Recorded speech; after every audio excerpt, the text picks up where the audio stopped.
कंचा कदली नुआ रेसिपी जदि भिडियोटी भल लगुए लाइक करेंगे शेयर करेंगे और चैनल नुआ थे सब्सक्राइब करने को जमारू भूलें। चलतु भिडियोटी स्टार्ट करवा। नमस्कार दर्शक बंधु, मो चैनल को अनेक अनेक स्वागत। प्रथम मुझे दुईटा कंचा कदली किंतु दुईटा मत लगे बेसी बहुत हो तो से गोटे रखिली। कदली को प्रथम धोईदेवे आउ तार आग पछ दुईटा को एमती काटिदेवे। तापर तार पूरा चोपाटा को छड़ेदेवे।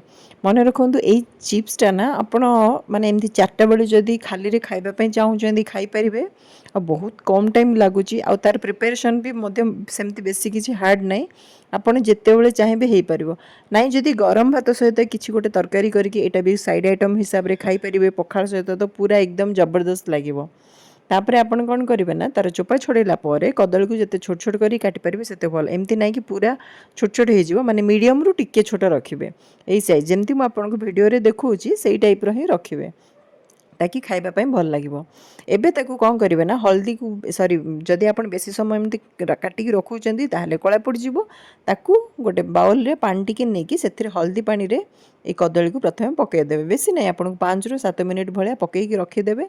ता भितर आमे तार गोटे मसला बनैबा, जो मसला देले ही यही चिप्सटा ही आपको बहुत ही भल लगे।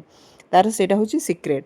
तो प्रथमे आपण हेमदस्तार ही छेचिबे अदा रसुण आउ पियाज बहुत कम, कारण मसला जदि अधिक देवे ना, यहाँ खाइबापी मसलिया मसलिया लगे।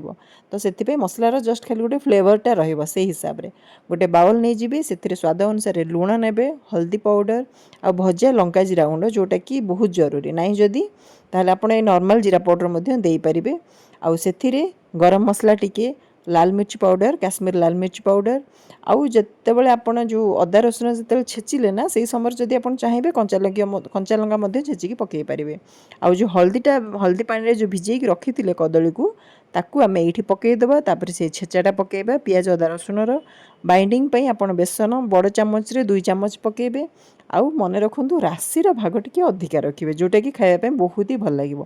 ता सहित क्रिस्पीनेस आपण चाउल ने बड़ चामच रे चाउल गुंड 1.5 चामच भाया मुझे आकू एमती भलसे मिसईदेवे। यहाँ एक्चुअली मत कंफर्टेबल फील हैलानी स्पून रे, तो से मुझे ना हाथ में पूरा करची। हाथ में ही आप जदि गोलेबे ना ताहले पूरा चारिआडे कोटिंगटा लगे।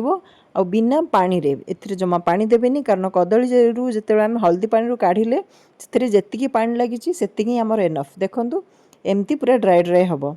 आउ एबे आमर तेल पूरा गरम हो गलानी, ताकू आपण एमती पकईबे। आउ जिते पकईबे ना से पानिया पानिया हेनी, पूरा ड्राई ड्राई गोटे गोटे पड़ो। आउ ता सहित किछि रसुण केतेटा पकईबे आउ भुर्सुआ पत्र, ये दुईटा बहुत जरूरी आपण को पकईबे। आउ ताकू 2 साइड क्रिस्पी हला पर्यंत टिके छाणिबे। देखंतु यही टाइप्र पूरा बनब खाइबापी। सीरियसली घरे कहीं बिलीव कलेनि जे कदली रे समस्त भावुं ये आलू सारू एमती सब कहले। आते बढ़िया लगुला सतरे, मु तो एका ही भावुली सब खाई। जहाँ हो मो पुओ भी खाई भी बहुत भल लगे।